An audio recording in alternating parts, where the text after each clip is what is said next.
Please welcome to the stage, Eric Trump.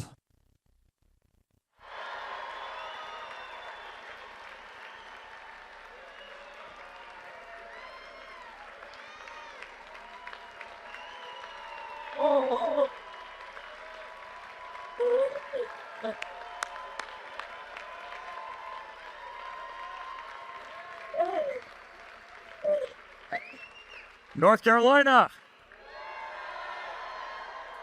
Well, ladies and gentlemen, you're at the right rally.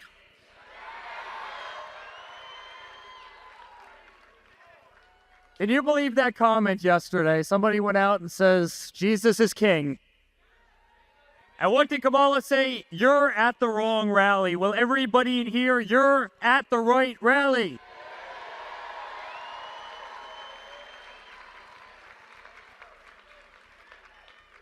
Guys, this isn't about politics. This isn't about politics. We've all seen political campaigns. This has become a movement of absolute love. It started as politics, but this is no longer that. This is so much bigger than that. And I want to tell a story that I'm not sure if I've ever told in front of a big crowd, but I'll never forget. It was the primaries of 2016, and Mike Huckabee just came off the stage from one of the debates, and he comes up to me. He goes, Eric, I'm going to drop out of this race because I feel the hand of God on your father's shoulders. And I'll never forget that.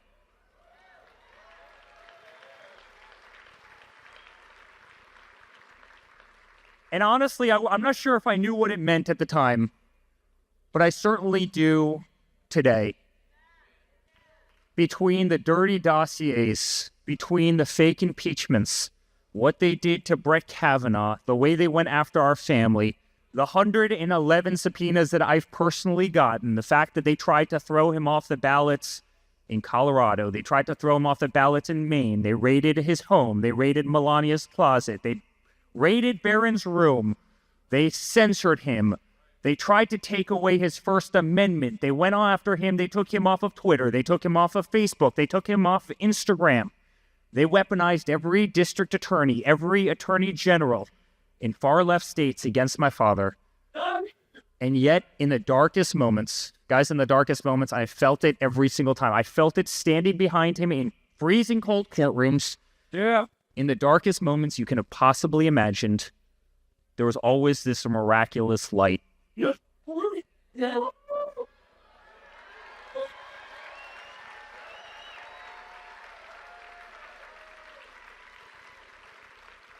The last one being Butler, Pennsylvania. When about a minute before that awful attempt at his life, and he was saved, and somebody was watching down on him, that beautiful American flag folded up like a perfect angel right above his head. If there is no greater sign that there is a God out there, I don't know what is. I don't know what is.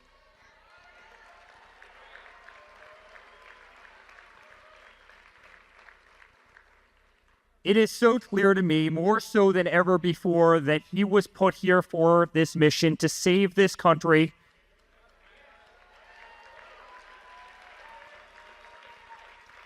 We need God in our life. We need God in society. We need children to respect God. We need God in our schools.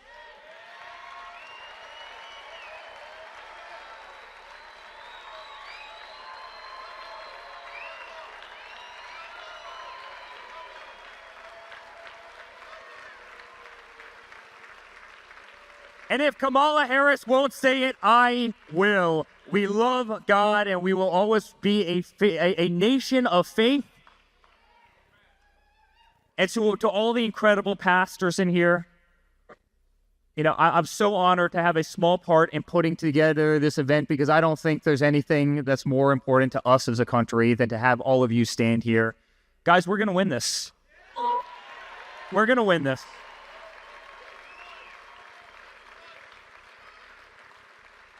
We're no longer going to have Obama weaponizing the IRS to go after churches and to go after faith leaders. We're no longer going to try and remove the words "under God" from the Pledge of Allegiance, or "in God we trust" from our currency. We're no longer going to do this. We're going to allow people to worship God as they see fit. And we're going to return to a nation of faith.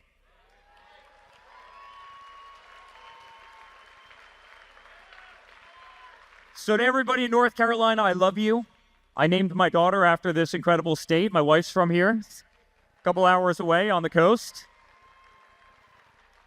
To our incredible team from Trump National Charlotte, sitting over here, by the way. We're just down the road on Lake Norman. But to all of you, I love you. And to one more person, to my father, who's right behind that curtain back there.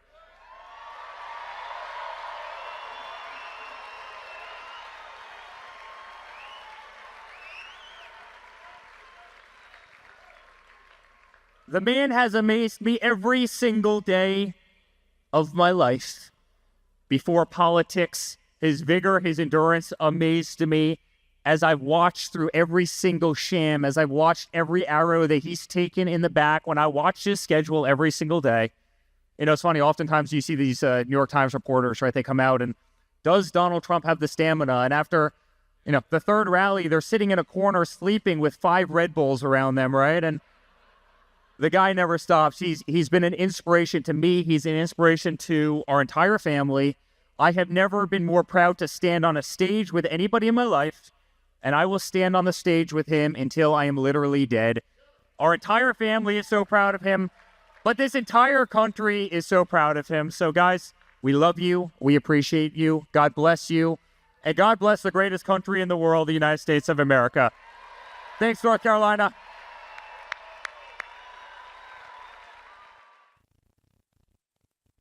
Ladies and gentlemen, please welcome to the stage music legend Lee Greenwood.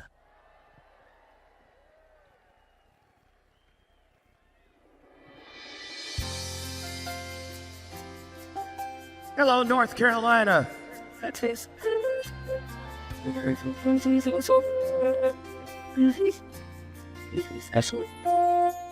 If tomorrow all the things were gone, I'd work for all my life, and I had to start again, with just my children and my wife. I thank my lucky stars to be living here today, 'cause our flag still stands for freedom, and they can't take that away.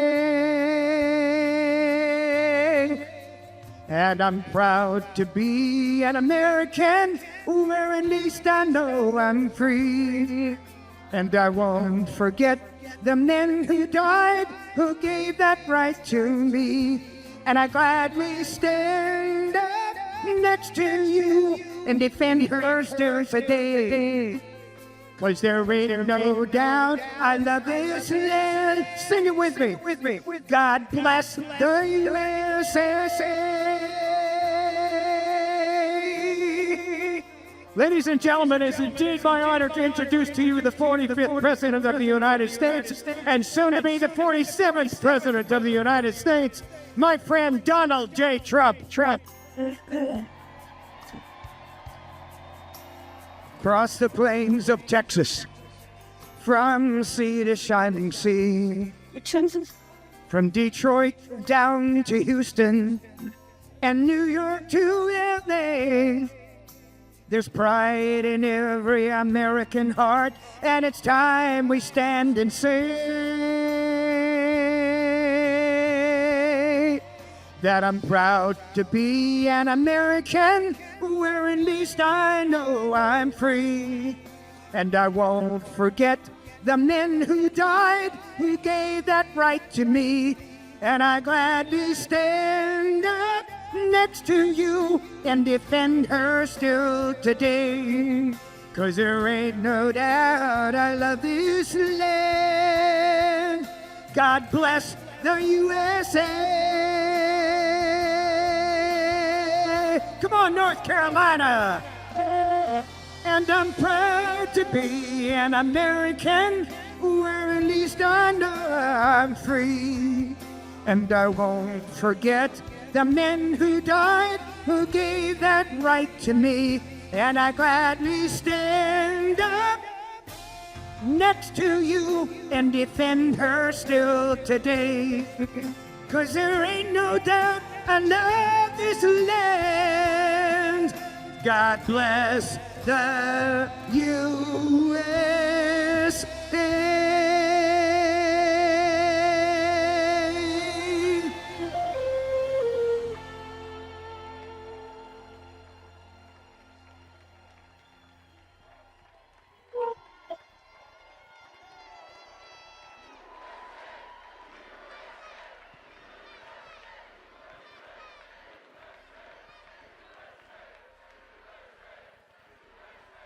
Thank you very much. You know, over the years, I've had and heard that song sung by others, and you know, honestly, it's not the same. This man just sings it in a way that nobody else can sing that particular song, and it's become so popular, like in some circles, the most popular song of its kind. And I just want to thank Lee. He's been with us from the beginning. Really talented, unique guy, and a good person with a great family. So thank you very much, Lee. We appreciate it very much. And a very special hello to North Carolina. I don't know if my boy told you, but Laura and Eric have two beautiful children. One of them happens to be named Carolina. So that's pretty good. That means you like the place pretty much, huh? So it's great. But it's also great to be back in this incredible state with so many proud American patriots who believe in faith and family, God and country. Thank you very much. We need more of that in this nation, don't we? We need more of that. Be a much different place right now, because right now it's not doing well. Right now we're a failing nation, but we will soon be a great nation again. Earlier today, I visited western North Carolina and witnessed the terrible devastation from Hurricane Helen. I was actually here about a week and a half ago, right after, but I didn't want to come into certain sections because I wanted to let them do their job. And our federal government, as you know, and FEMA's really let them down, especially in North Carolina. It's a shame. They spent a lot of money on having illegal people come into our country. Migrants, you've heard about it, and there wasn't a lot of money for the people of North Carolina or a lot of the people from a lot of other states that were also devastated by that monster. That was a monster storm. But so many people have come together and done an incredible job, so many, including Franklin Graham, who's been amazing.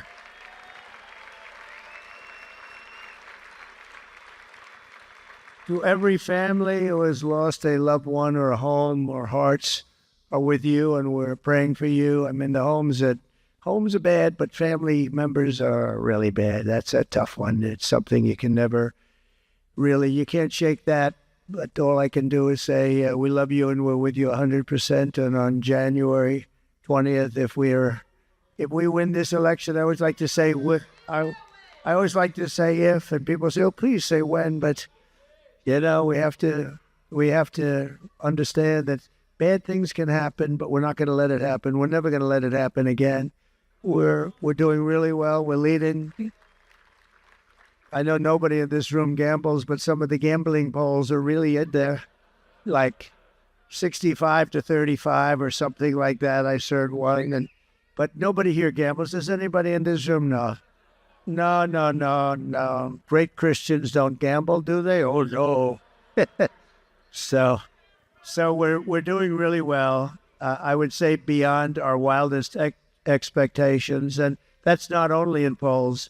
More particularly, it's in the votes that are being cast. They're coming in at levels that we've never seen. One of the things that's amazing is North Carolina, so it was devastated.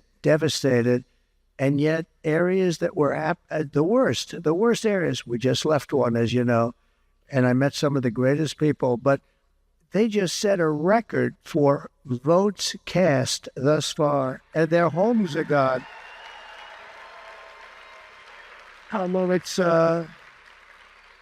It's an amazing thing, I figured maybe you'd get 50%. And they call it Trump country, and I'm very honored by that.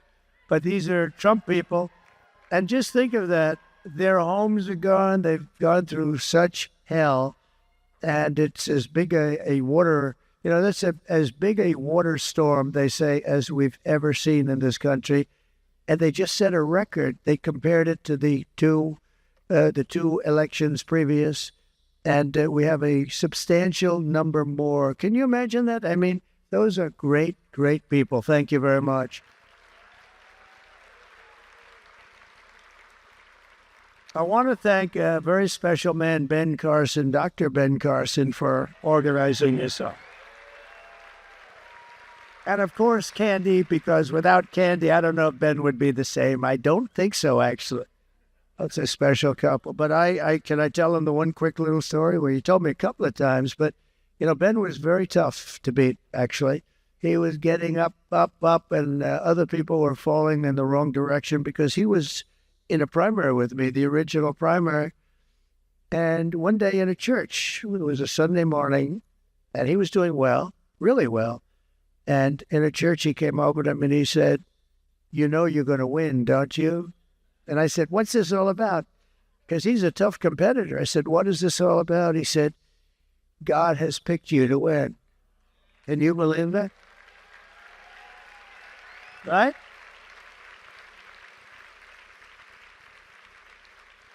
And you have no idea. He was so tough for him to say that. I said, this is really something. And he really was. He's something. People love him. And they loved him then, and they even love him more now. And he went to HUD, which is I must say, it's always mired in scandal. People, you're giving out a lot of money, and there's a lot of bad things happen when you're giving out all that money. And Ben went 4 years, perfection. I don't know, has it ever happened before? Has it ever happened before?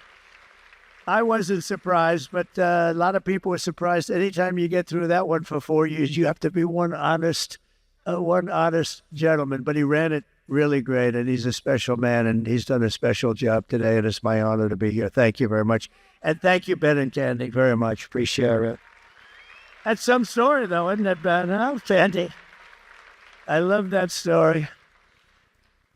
I'd also like to thank somebody that's done unbelievable things, and especially in very hard times. I've seemed to, when I was president, and I would go to a lot of the sites, the tornadoes are vicious. They ask which are the worst, are the tornadoes, the hurricanes, the tsunamis? And I have a friend, that's what he does. He studies this. I said, so what's the worst? He actually said tsunami. The ocean just lifts up and a lot of bad things happen, in terms of the level, but they're all bad in their own way. But I've been with Franklin Graham through a lot of them, and we're very happy to have helped him out during the course of most of them, and maybe in particular this one. This was so sad to see, such a great part of our country, and so devastating. When you looked at the size of that storm, that hurricane, it covered the whole state of Florida practically. Normally you see a little trough through it or hitting one area, but you'd look at the map and you look at the whole state of Florida was covered in one form or another. And Franklin Graham just is a special, special person with a great family, and his father wasn't too bad either, right?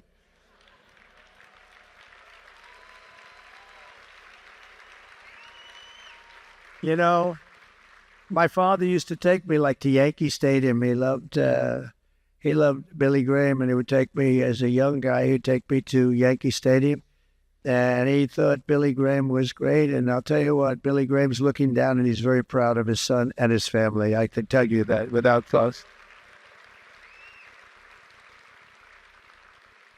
Pastor Paula White, I've known for a long time, and she is so unbelievable what she's done for the campaign. She's just organized everything. Everybody respects her. She'll call meetings and everybody shows up. Even if it's 2 hours later, they'll get here.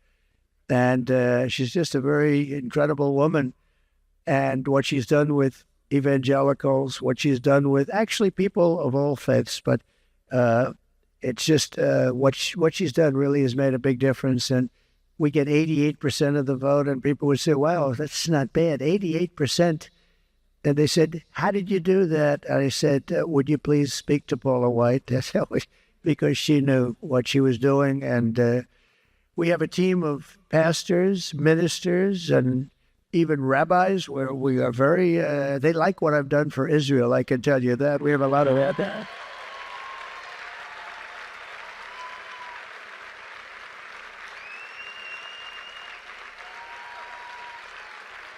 Thank you. Thank you.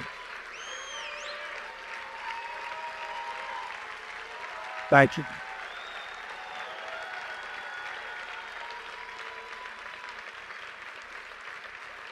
Where is Paula? Where is Paula? She was right behind me before. You know, she's probably working because she is. That's what she does. But Paul, she's here someplace. She was right back there. She's making phone calls, getting more people lined up for the vote. I'd rather have her do that than be here. But that's the kind of person she is. She's fantastic. And Scott Turner, who was in the administration. Scott, where's Scott? Come on, Scott. This guy, a great person, a great everything, great athlete, and a very fine man. And you really did something very special for the administration. We really appreciate it. And get ready. Get ready. Just keep yourself in good shape. We don't have to worry about his shape, I can tell you that. But we appreciate it, Scott. Thank you very much. And a beautiful speaker. Boy, he got up and he would talk to groups of people, and they were so jazzed up they could do anything. He was very special, and a person that's I have to say the most special. We have to say this, Ben, the most special of all, because he's my son. You know, I mean.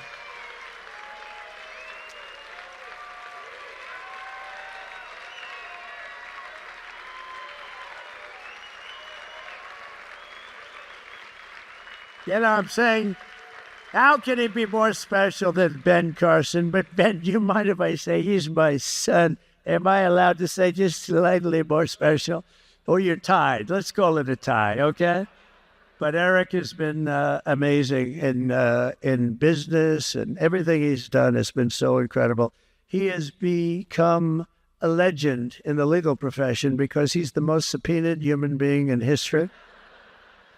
He's gotten more subpoenas than any human being in history. Every day, Congress, and this one and that one, deranged Jack Smith. We had people, the likes of which nobody, you talk about weaponization of government. What they've done is incredible. And he's cool as a cucumber. Yeah, Dad, we got another couple of subpoenas today. Where'd they come from? Congress, this one, that one. And crazy Nancy Pelosi would send them like it's cookies. She had subpoenas on the corner of her desk, and congressmen would just walk in and grab a subpoena, write it, and send it. And I'd say, Eric Helen, he became very proficient. He's a great young man, and he really is very excited about today. Did he do a good job when he spoke? Hey.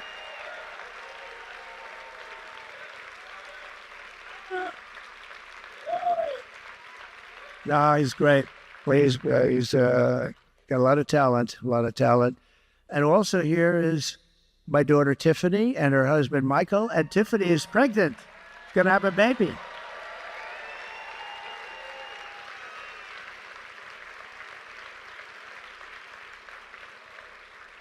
She's going to have a baby, and it's going to be I'm not allowed to say what the baby is going to be. Am I? I don't know. I'm not going to put her on the spot. I'm not going to say it. I'm not taking a chance. I don't want to see her have a long face. Dad, you shouldn't have said that, Dad. But she's been, from day one, she was a great student, and she went to a fantastic law school, graduated number one in her class.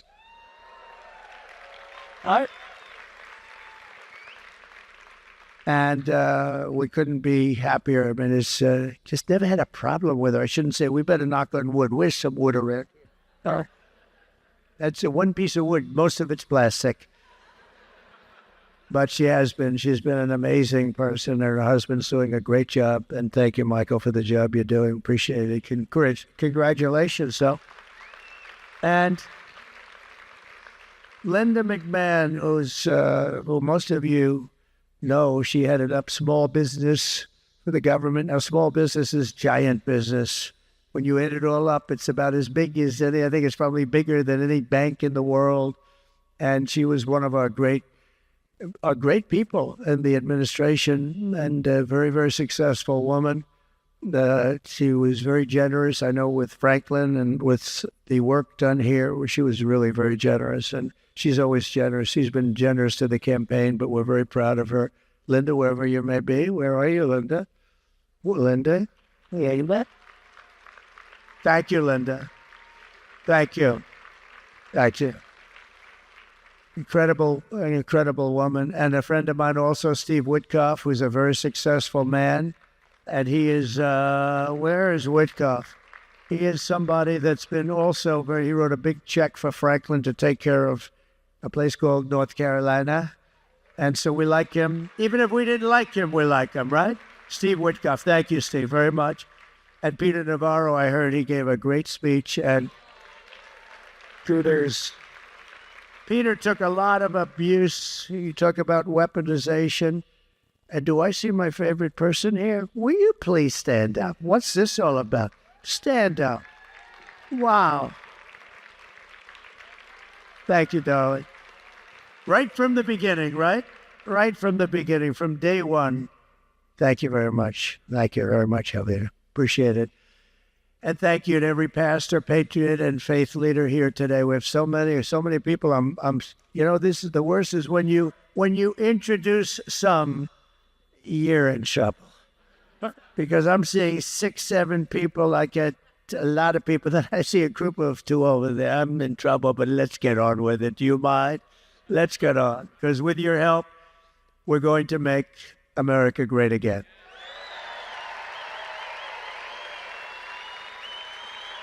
Thank you. Thank you very much. Thank you, Mikey. Thank you very much. So I was introduced to church at a very early age, and I had a wonderful church actually in Jamaica, Queens. First Presbyterian Church. I don't know if you know it. It was built a long time ago, and it was great, but very early. And then ultimately on Sundays, my parents, Fred and Mary, would drive me into Manhattan to worship at Marlborough Collegiate Church, where Dr. Norman Vincent Peale, the author of one of the really big bestsellers, The Power of Positive Thinking, he was the head pastor. Great book. It was a great book then and a great book now. Power of Positive Thinking. A lot of people could use a little positive thinking, right? And he was an incredible speaker. My sister and I were both married there, and the funeral services for both of my parents, my mom and dad, they took place in the main sanctuary of Marlborough Collegiate Church, and it was just always very special. I still remember the great sermons of Norman Vincent Peale, and he truly was one of the greatest speakers I've ever. First, he was a believer, but he was also a great speaker, an unbelievable man. I actually saw his last sermon, but when you left church, you were really disappointed that it was over. I have to say, we have a lot of pastors and ministers, but sometimes it's like, am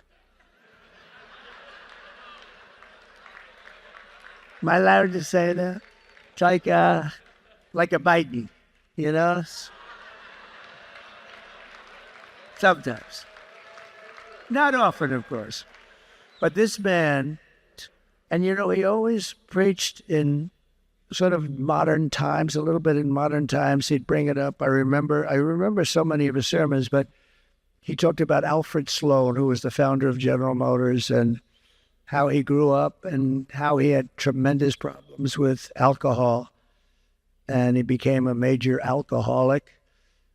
And then, Norman Vincent Peale would just say, and then one day he met God. And he was just the expression of this man. He used to stand at a podium, and he'd always be like this, just like that. And he'd preach, and you really were, you were disappointed when it was over. He'd tell you stories about God, about many things about life. It was really stories about life and how it pertained to religion, and it was really amazing. And he was amazing, and a brilliant, just the enthusiasm he had. And I listened to him for, I would say, 20 years. And then one day, I went to church, Marble Collegiate, and he was now, I guess, in his 90s, and he was preaching, and you could see he was getting a little bit tired. And he stood, just like I said, right over here to the left of the podium, and he said, "I can't do this anymore." That was it. And he just sat down. It was, I mean, we all understood.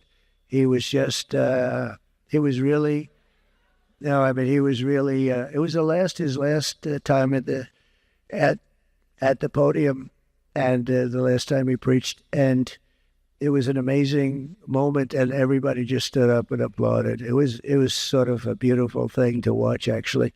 But to see him, because he was truly a very big name at the time and very respected. And the fact that he wrote this book that was such a big bestseller, it was a massive bestseller, still is, I think. But as I look back at my life's journey and events, I now recognize that it's been the hand of God leading me to where I am today.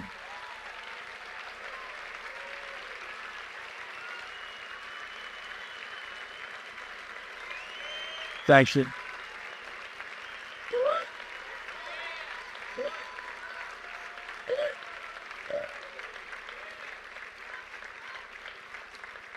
And my faith took on new meaning on July 13th in Butler, Pennsylvania, where I was knocked to the ground, essentially, by what seemed like a supernatural hand. And I would like to think that God saved me for a purpose, and that's to make our country greater than ever before.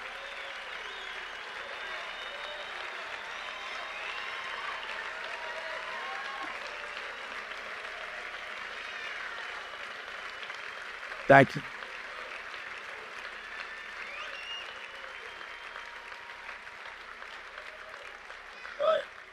Thank you very much.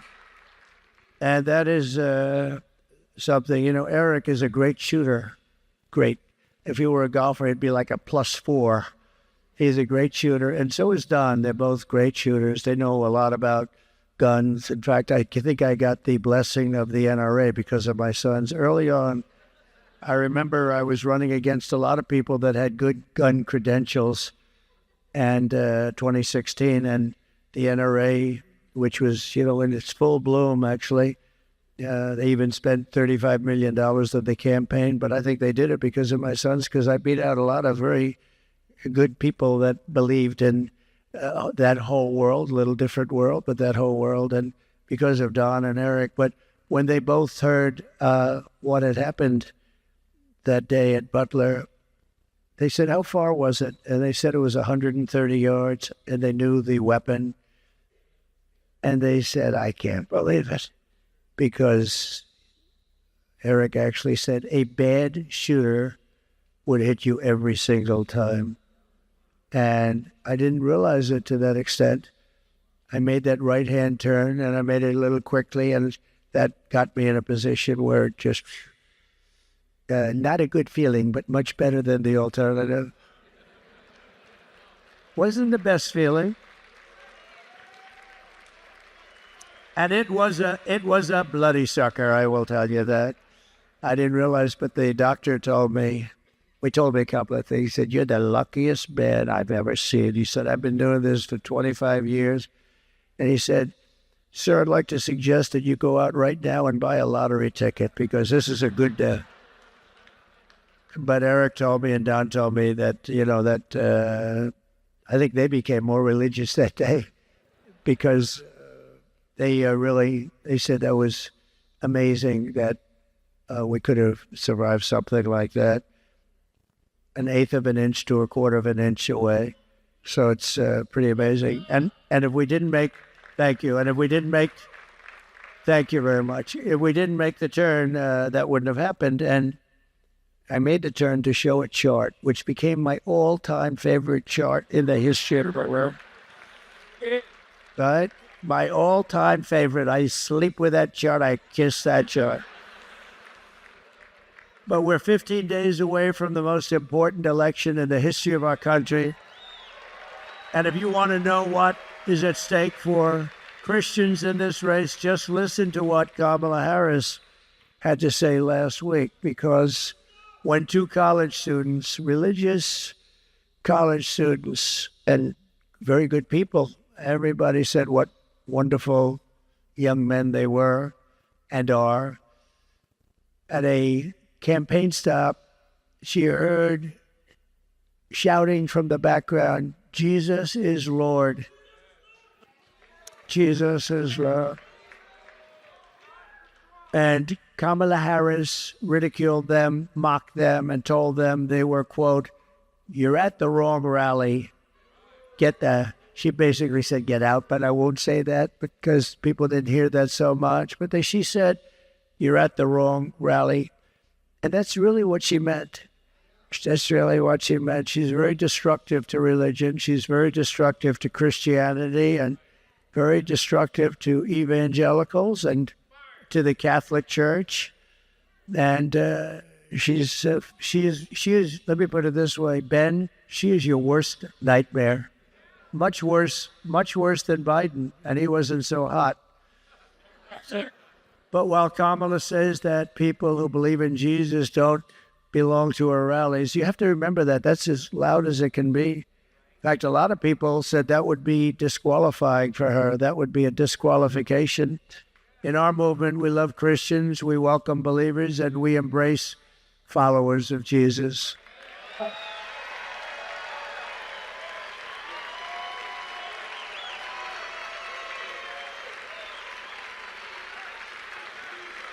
Thank you.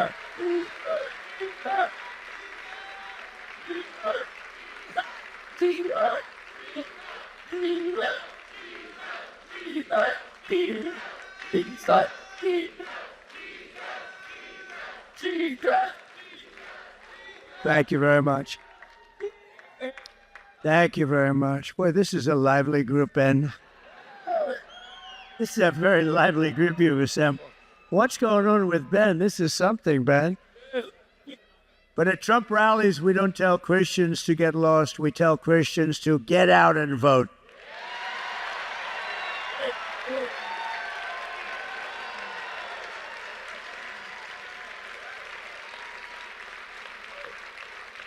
You don't have the choice of sitting out this election, because if Kamala Harris gets 4 more years, the radical left is not going to leave Christians alone. It's going to get worse and worse. You're going to suffer greatly. They will come after Christians all over the country. Kamala Harris has vowed to abolish the filibuster, letting her pack the Supreme Court, and I even heard as many as 25 justices. The Supreme Court with Marxist radicals, with people that we don't want on the Supreme Court, to rewrite the Constitution and to overrule your values. I think one of the greatest things I've done is the Supreme Court, and also getting over 300 judges appointed throughout our land that have made a tremendous difference. Those 300 judges have made a tremendous difference. She'll flood our country with tens of millions more illegal aliens and make them all citizens, canceling out your voting power forever. Kamala will mandate that every public school in America must promote the idea that children can change their genders, allow men into girls' locker room, and also allow men to play in women's sports. Can you imagine that? Men and women's sports. And it's such a strong movement by, I believe, really a very, very small group of people. Because, you know, it's interesting. I haven't met one person that thinks that's a good idea. And yet it's like a movement. But I've never met anybody. Now, I don't know everybody, but I haven't met anybody that wants it. And even the young ladies that are afraid of what's happening. You saw the other day the volleyball player who was hit very hard on the head by a ball, a smash that In fact, I saw this person, a person who transitioned, hit the ball. I mean, that ball was moving as fast as a ball can move. And she said, I've never seen anything like it. Really whacked her. But some people were put out of commission just in volleyball, let alone other sports. But when you look at weightlifting, how about that one? Or you look at swimming records, track records, it's so demeaning to women. It's so ridiculous. It's so demeaning. But Kamala will force doctors and parents to allow sex changes and genital mutilation of minor children. That's what they do. She has it literally where sex change operations for people in detention, when they were being held in detention, if they wanted a sex change operation, she said, yes, I approve it. I mean, who would do this? Who would do this? And you know, I'm talking about everything else, but I'm also talking, it's an extremely difficult operation and a very expensive operation. But who would do this, and who would want this? And between that, she was the head of the movement, Defund the Police. You have to understand, she's a radical left Marxist, and a lot of people want to know, what does that mean? She's a person so far left, like nobody's seen in the Senate in many, many years. But the main thing is, she's not a very bright person either. That's a really dangerous combination. Your religious liberty will be gone. Your free speech will be gone, your Second Amendment will be gone, and parental rights will be gone forever. So I'm here tonight to deliver a simple message to Christians across America. It's time to stand up and save your country.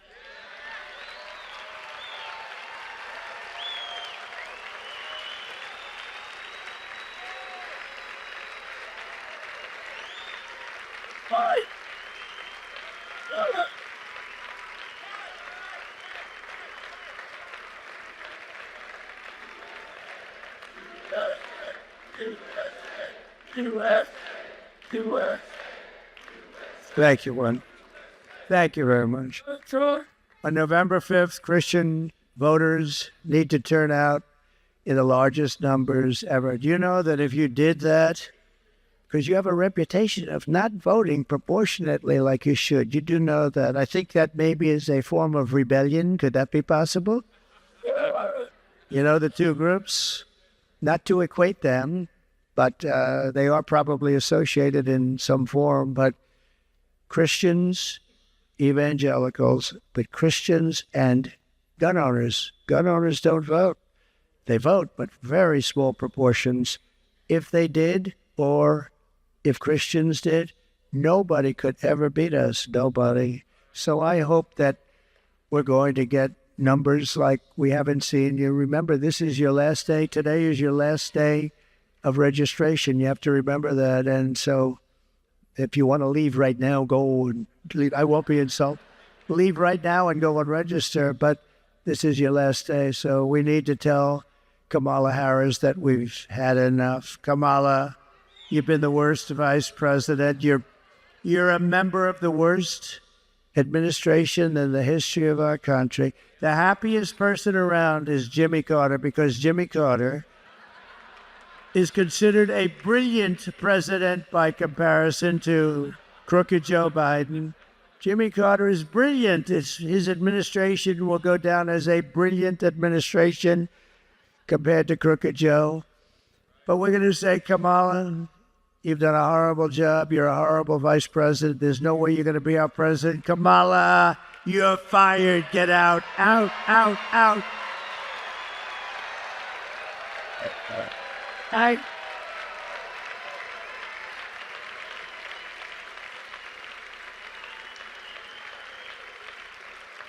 For 4 straight years, I fought for Christians like no president has ever fought before. You know that. I protected the religious freedom of doctors, nurses, teachers, and faith groups like the Little Sisters of the Poor. Oh, I fought for them. I blocked the IRS. They were coming after everybody. They still are, I guess, to an extent. But now they are because of this administration. But I blocked the IRS from using the Johnson Amendment to interfere with pastors' freedom of speech. I mean, we want to hear from our pastors. We don't want them to be shy. Where they take away your tax-exempt status because a pastor mentioned something that's slightly political, and I ended it. Kamala Harris has taken it away, and we're not. I'll tell you what. If you take it, she has taken your right away. I gave that to you, and they took it back, but we're going to give it back to you within the first week. I'd like to make it the first day, but it'll take me a little while. So we're going to give it back to you within the first week. You're going to have that right, because we want to hear from these people. There aren't too many people I want to hear from, but you I do want to hear from. So we're going to give you back within the first week, and Paula will make sure that that takes place. I will not disappoint you. I appointed 300 judges to interpret the law and the Constitution as written,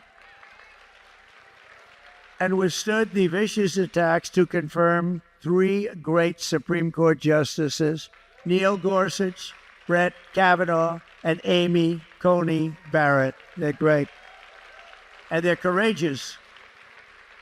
They're courageous and they're brilliant, but they are courageous. What they have to endure with the radical left and all of the things that they have to listen to, I actually think it's illegal what people do. They call it playing the ref. You know, playing the ref? They'll say horrible things, hoping that the 3, but also judges. They play the ref with judges. The great Bobby Knight basketball, he used to scream at the referee. He would scream like nobody ever screamed before. Indiana, here's a great guy. He backed me early on. He said, "You're going to win." I said, "Well, I don't know, Bobby." He said, "You're going to win. I have no doubt." He said, "I want this guy named Trump to run for president." I didn't know him. I called him up to thank him. He said, "You're going to win. All you have to do is say it. You got to run."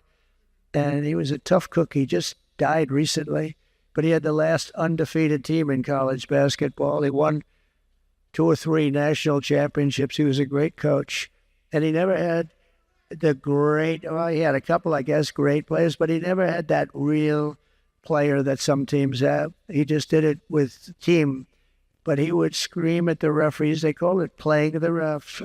And they'd say, Bobby, you got to stop, Bobby. Don't do it. You're not going to win this call. You're not going to win it. It's over. He said, "No, but I'm going to win the next call." And it's true.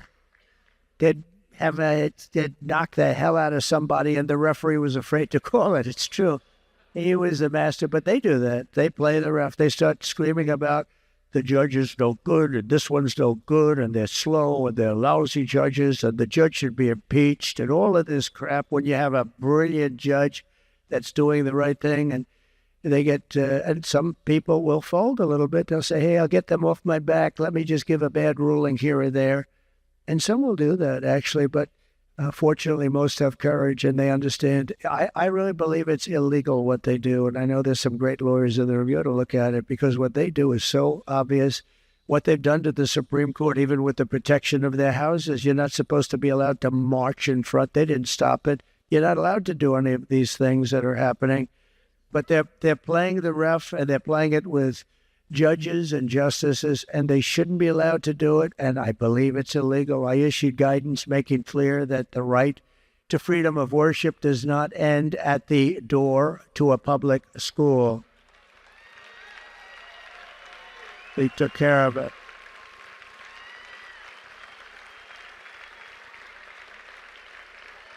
Thank you. Thank you, Lynn.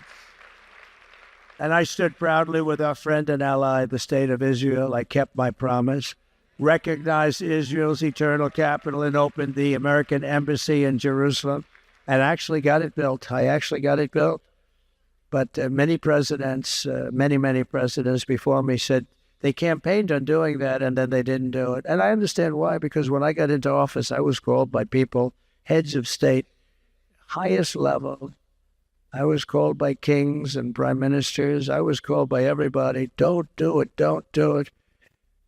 And then they heard I was going to do it. And they all called me. And I said, "Just do me a favor." I shouldn't say this because little white, would you call? Yeah, I wasn't available. I said, "Just tell them I won't be available, but I'll call." This, I think, was a Thursday.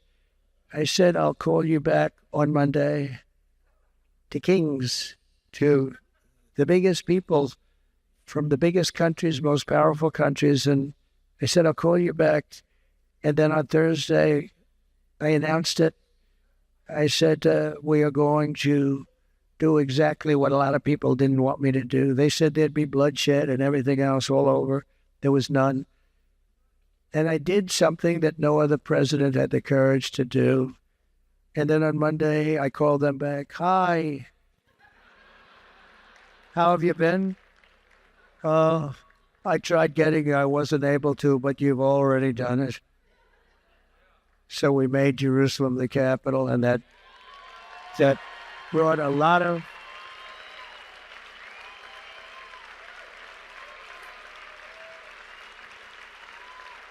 Think you know so? that was something I didn't know. So, but I understood why other presidents were. I mean, every single person that campaigned for decades and decades, every president said they were going to do it. None of them did it. I did. I also recognized Israeli sovereignty over the Golan Heights. The Golan Heights was a big deal.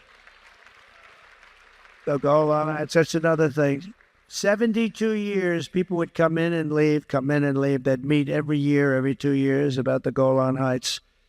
And I spoke with David Friedman. I said, give me a lesson in 5 minutes or less on the Golan Heights. And he did. Talked about how important it was strategically. And before all of the modern equipment and radar and all of that we have now, but it was unbelievably important from a military because it was the highest point in the Middle East. And I did that, and nobody even asked for that because they thought that would be a bridge too far, but I did that for Israel. And I was the first and only president to convene a meeting at the United Nations to end religious persecution worldwide. Nobody's done what I've done in terms of religion, in terms of Christianity, but in terms of religion, nobody's done what I did. We did all of this and much more in 4 short years, and I will keep on fighting for our cherished American values when we become the 47th president of the United States.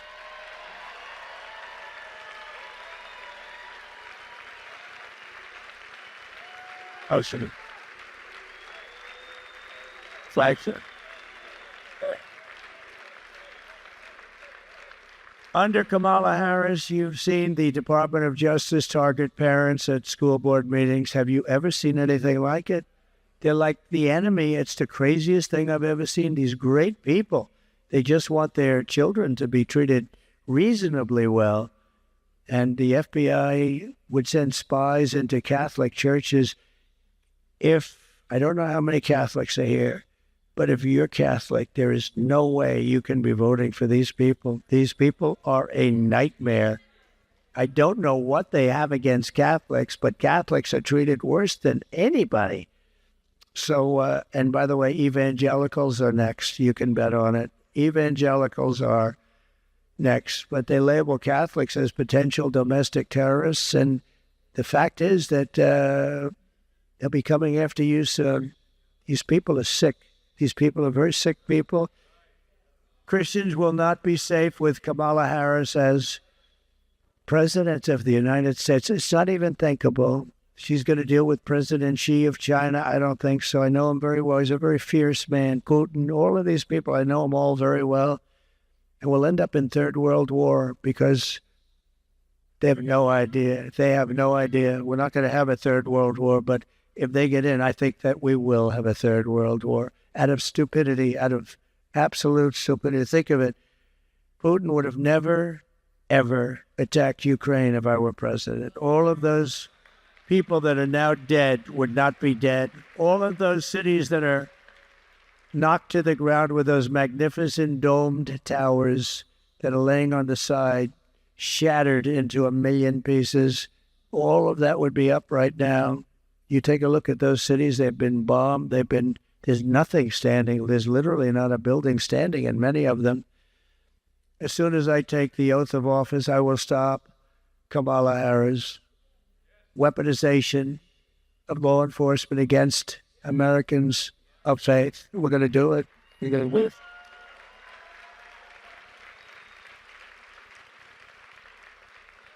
And, you know, did you ever notice? So it's Kamala Harris. Nobody knows who the hell Harris is, right? Do you ever say, and we're going to stop Harris? They all go, who's Harris? It's a weird thing. You'd think your name would be, but isn't it true? Nobody knows who Harris is, so we'll call her Kamala. It's a weird thing. Lots of strange things take place in politics, don't they? But I will create a new federal task force on fighting anti-Christian bias. That'll be done immediately.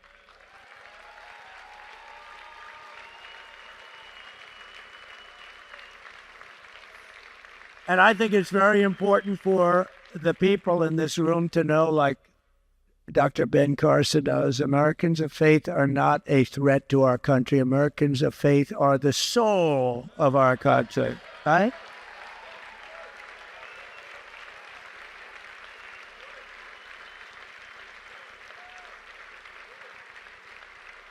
I will once again appoint rock-solid pro-constitutional judges to faithfully interpret the law and the Constitution.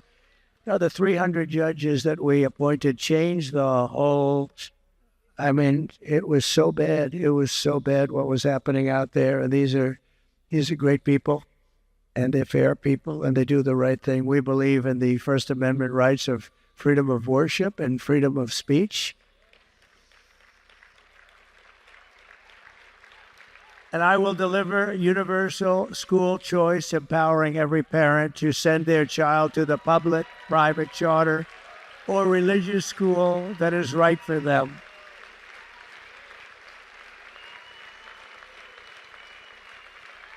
And I will allow homeschool parents to spend $10,000 a year tax-free on costs associated with their children's education.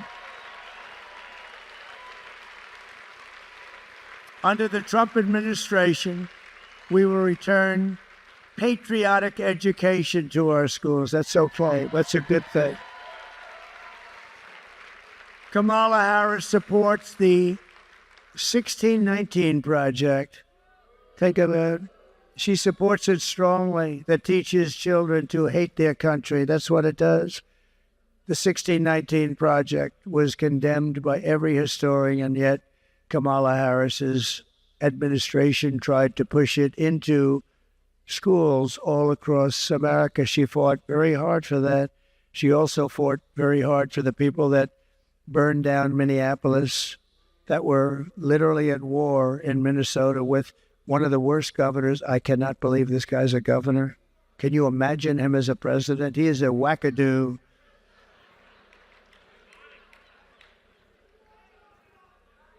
And by the way, how good did J.D. Vance do in exposing him?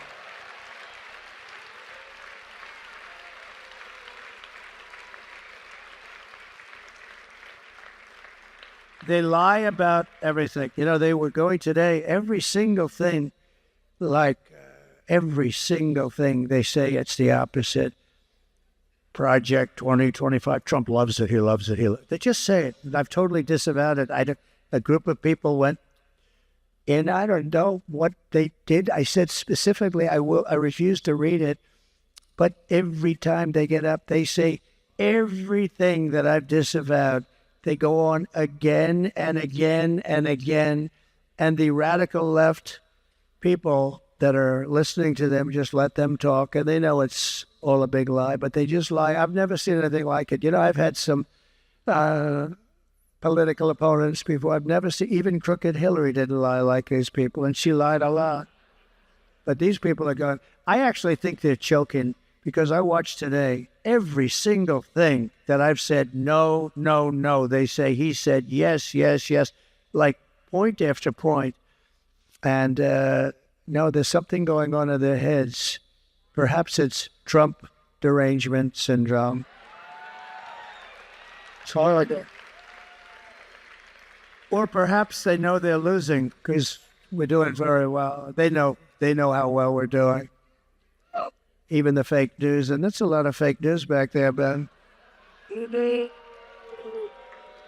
fake news knows. The fake news knows how well we're doing. Isn't it sad that we have to rely on the gambling? The gamblers are the ones that are the only ones that want to say it. They're the ones, 65%. No, they know, but we're going to just let it wait. And I really think we're going to have maybe one of the greatest victories in the history of our country. The history of our country. On day one, I will sign an executive order banning schools from promoting critical race theory or transgender insanity. I will take historic action to defeat the toxic poison of gender ideology and reaffirm that God created two genders, male and female. I will keep men out of women's sports. I will sign a law banning child sexual mutilation in all 50 states. Won't happen in a year. And we will proudly say Merry Christmas again.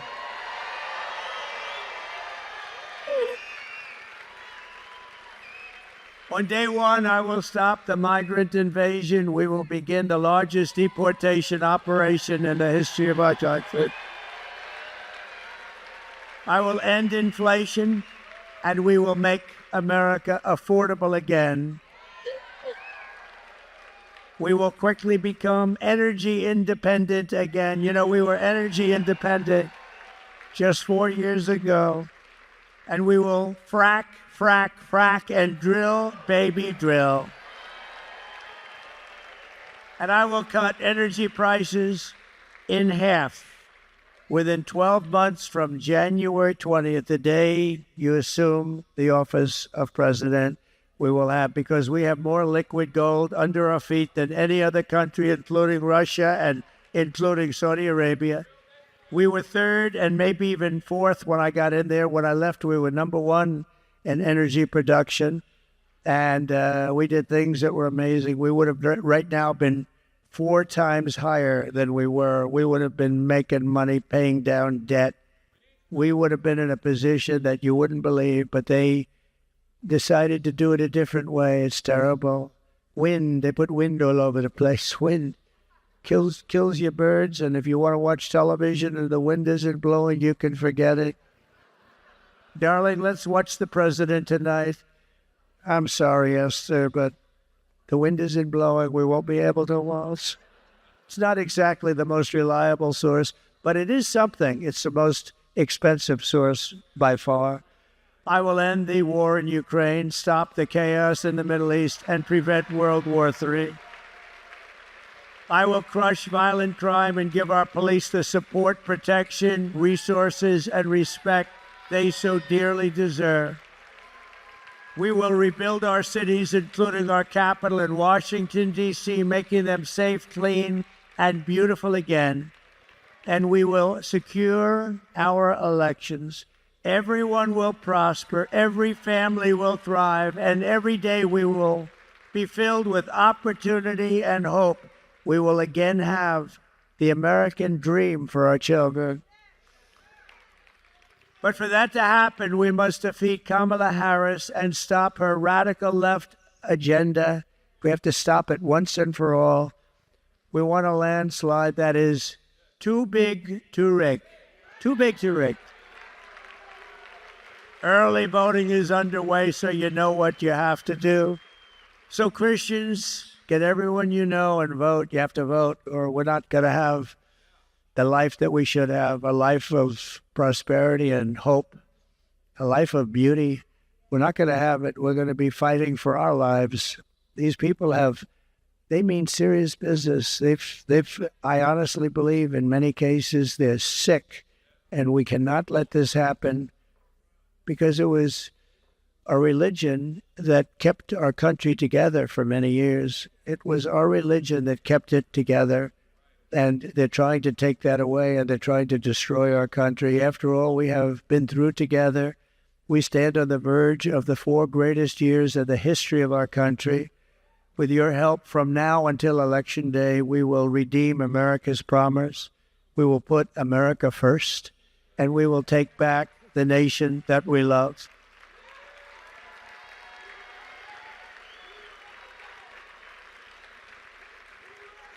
November 5th will be the most important day in the history of our country, and together we will make America powerful again. We will make America wealthy again. We will make America healthy again. We will make America strong again. We will make America proud again. We will make America safe again. And we will make America great again. Thank you very much. God bless you all. God bless you all. Thank you. Thank you, everybody.